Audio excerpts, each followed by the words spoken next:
ನಮ್ಮ ಮನೆ ಹಿಂದ್ಗಡೆ ಒಂದಿಷ್ಟು ಗಿಡಗಳಿವೆ. ಆ ಗಿಡಗಳಿಗೆ ನೀರು ಉಣಿಸ್ತಾ ಇದ್ದೆ. ಹಾಗೆ ಕರಿಬೇವಿನ ಗಿಡ ದೊಡ್ಡದಾಗಿದೆ ಒಂದು ಸ್ವಲ್ಪ. ಆ ಗಿಡದ ಮೇಲೆ ಒಂದಿಷ್ಟು ನೀರು ಹೀಗೆ ಚಿಮುಕಿಸಿದ್ರೆ ಒಂದೆರಡು ಗುಬ್ಬಿ ಮರಿಗಳು ಬಂದ್ಬಿಟ್ಟು ಆ ಎಲೆ ಮೇಲೆ ಬಿದ್ದಿರುವಂಥ ಒಂದಿಷ್ಟು ನೀರು ಹನಿಗಳನ್ನು ಕುಡಿತಾ ಇದ್ವು.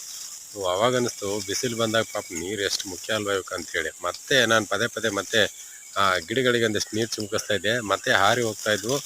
ಮತ್ತೆ ವಾಪಸ್ ಬಂದು ಅಲ್ಲಿ ಕುತ್ಕೊಳ್ತಾ ಇದ್ದೆ. ನೋಡಿ, ಕಾಣ್ತಾ ಇದೆ ಅಲ್ವಾ? ನೋಡಿ, ಸಣ್ಣ ಸಣ್ಣ ಪುಟ್ಟ ಪ್ರಾಣಿ ಪಕ್ಷಿಗಳು ಸಹ ನೀರು ಎಷ್ಟು ಅವಶ್ಯಕ ಅಂಥೇಳಿ. ನಾವು ಕೂಡ ಮನೆ ಮೇಲ್ಗಡೆ ಒಂದು ಬಟ್ಲಲ್ಲಿ ನೀರು ಹಾಕೋಣ, ಬಿಸಿಲಿನಿಂದ ಈ ಪಕ್ಷಿಗಳನ್ನು ರಕ್ಷಣೆ.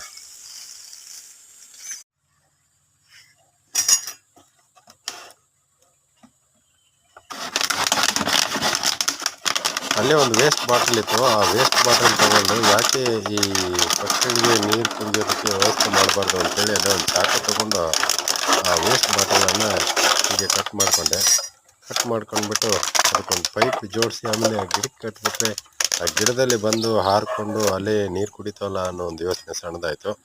ಆ ರೀತಿ ಅದಕ್ಕೊಂದು ಹೋಲ್ ಮಾಡಿ ಆ ಗಿಡಕ್ಕೆ ಒಟ್ಟಿಗೆ ನೀರು ಹಾಕ್ಬಿಡೋಣ, ಆಮೇಲೆ ಬೇಕಾದ್ರೆ ಬಂದು ಕುಡಿಯುತ್ತೆ ಅಂದ್ಕೊಂಡು ಅದರಲ್ಲಿ ನೀರು ಹಿಡ್ಕೊಂಡು ಆ ಗಿಡಕ್ಕೆ ಹೋಗಿ ಕಟ್ಟಿದ. ಹಾಗೆ ಪೈಪಲ್ಲಿ ನೋಡಿ, ಆ ಪೈಪಲ್ಲಿ ನೀರು ಹಿಡ್ಕೊಂಡು ಹೋಗಿ ಗಿಡಕ್ಕೆ ಹೋಗಿ ಹಾಗೆ ಕಟ್ತೀನಿ. ಈಗ ಸರಿ ನೋಡಿ, ಹಾಗೆ ಇಟ್ಟಿದ್ದೀನಿ ಸದ್ಯಕ್ಕೆ.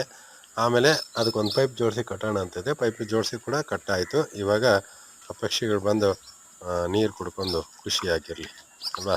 ಸಮಸ್ತ ಲೋಕೋ ಸರ್ವೇ ಜನ ಸಮಸ್ತ ಲೋಕೋ ಪ್ರಾಣಿ ಪಕ್ಷಿ ಸುಖಿನೋ ಭವಂತು.